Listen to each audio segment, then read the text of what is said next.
रात के ठीक 3 बजे शहर के पुराने अपार्टमेंट की चौथी मंजिल पर अचानक बिजली चली गई। उसी अंधेरे में आरव की आंखें खुली। सीने पर एक अजीब सा बोझ था, जैसे कोई अदृश्य चीज उसकी सांसों को गिन रही हो। खिड़की के बाहर हवा नहीं थी, फिर भी पर्दे अपने आप हिल रहे थे। कमरे में घड़ी की सुइयां रुकी हुई थीं, लेकिन टिक टिक की आवाज अब भी साफ सुनाई दे रही थी। आरव पिछले 6 महीनों से इस अपार्टमेंट में अकेला रह रहा था। उसी अकेलेपन में उसके जीवन की सबसे लंबी प्रेम कहानी खत्म हुई थी। माया, जिसके साथ उसने भविष्य के सपने बुने थे, एक शाम अचानक चली गई थी। उसके जाने के बाद आरव ने इसी कमरे में खुद को बंद कर लिया था। रातें लंबी हो गई थीं और नींद में हमेशा वही एहसास लौट आता, कोई है जो बहुत पास है। हर रात ठीक 3 बजे वही भारीपन लौटता।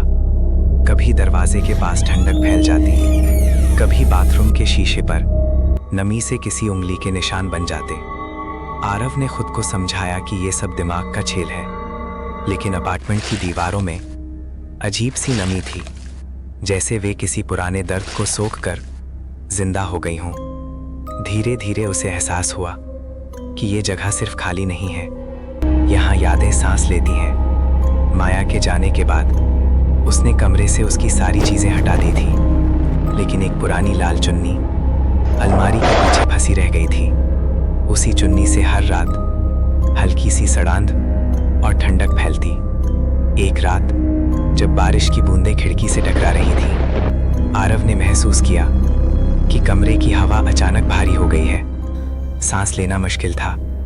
दीवार पर लगी तस्वीरें टेढ़ी हो गईं और फर्श पर नंगे पैरों की ठंडी छाप उभर आई। उस पल उसे समझ आ गया, ये सिर्फ याद नहीं, कुछ और है। सच धीरे धीरे सामने आया।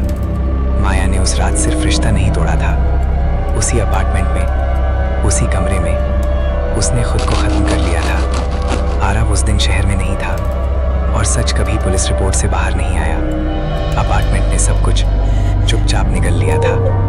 अब हर रात 3 बजे जब घड़ी रुकती है, माया की अधूरी प्रेम कहानी अपनी मौजूदगी जताती है। वो आत्मा नहीं, एक अधूरा एहसास बन चुकी है, जो उसी इंसान के साथ बंधा है जिसने कभी उससे प्यार किया था। आज भी लोग कहते हैं कि उस अपार्टमेंट की चौथी मंजिल पर कोई नहीं रहता, लेकिन रात के 3 बजे वहां 2 सांसें महसूस होती हैं, एक जिंदा और एक जो प्रेम खत्म होने के बाद शुरू हुई। Thank you guys for more videos. Please subscribe.